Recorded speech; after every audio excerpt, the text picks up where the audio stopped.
கோவையில் பிரதமர் மோடி பங்கேற்ற பேரணியில் பள்ளி மாணவர்களை பங்கேற்க வைத்த விவகாரம் குறித்து விசாரணைக்கு உத்தரவு பிறப்பிக்கப்பட்டிருக்கிறது. முதன்மை கல்வி அதிகாரிகள் மூலம் மாவட்ட தேர்தல் அதிகாரி இதுகுறித்து நோட்டீஸ் அனுப்பியிருக்கிறார். சிறார்கள் தேர்தல் மேடைகளில் அங்கம் வகிக்க கூடாது என்ற முறையில் சைல்டு வெல்ஃபேர் போர்டு மூலம் இந்த புகார் அளிக்கப்பட்டிருந்த நிலையில் கோவையில் பிரதமர் மோடி பங்கேற்ற ரோடு ஷோவில் பள்ளி மாணவர்கள் சீருடை அணிந்து நேற்று பங்கேற்றிருந்த சூழலில் விசாரணை அறிக்கை அடிப்படையில் நடவடிக்கை எடுக்கப்படும் என்று அதிகாரிகள் தெரிவித்திருக்கின்றனர்.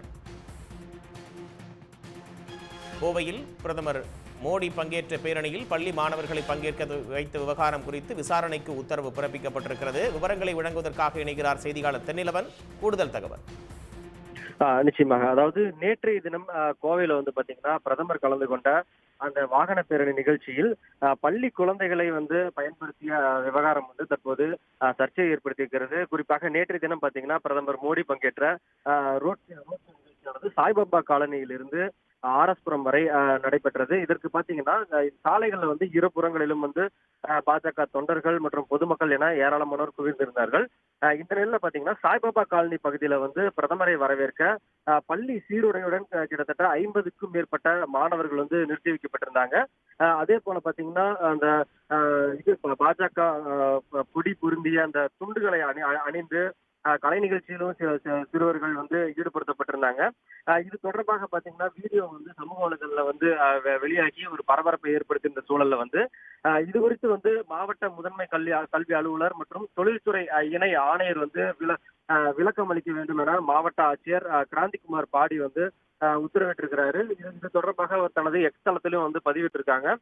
ஏற்கனவே பாத்தீங்கன்னா குழந்தைகளை தேர்தல் பிரச்சாரத்தில் பயன்படுத்தக்கூடாது என தேர்தல் விதி இருக்கும் நிலையில பள்ளி சீருடையுடன் மாணவிகள் பிரதமர் நிகழ்ச்சியில் நிறுத்தி வைக்கப்பட்டது ஒரு மிகப்பெரிய ஒரு சர்ச்சையை ஏற்படுத்தி இருக்கிறது.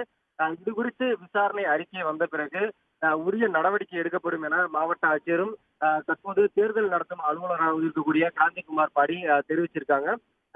அதே போல பாத்தீங்கன்னா இந்த நிகழ்ச்சியில அதாவது பிரதமர் மோடி வருகை நிகழ்ச்சிக்காக இங்க போக்குவரத்து நிறுத்தப்பட்ட காரணத்தினால இங்க ஆம்புலன்ஸ் வர முடியாம பல்வேறு இடர்பாடுகளும் ஏற்பட்டது. இது குறித்தான புகைப்படங்களும் தற்போது சமூக வலைதளங்கள்ல வைரலாகி வருகிறது. தற்போது முதல் கட்டமாக பாத்தீங்கன்னா இந்த பள்ளி மாணவர்கள் நேற்றைய தினம் பாஜக சார்பில் நடத்தப்பட்ட பிரதமரின் அந்த நிகழ்ச்சியில் பயன்படுத்தப்படுவது தொடர்பாக விசாரணையானது தீவிரப்படுத்தப்பட்டிருக்கிறது. தகவல்களுக்கு நன்றி தென்னிலவன். உடனுக்குடன் செய்திகளை தெரிந்து கொள்ள சன் நியூஸ் பெல் ஐகானை கிளிக் பண்ணுங்க.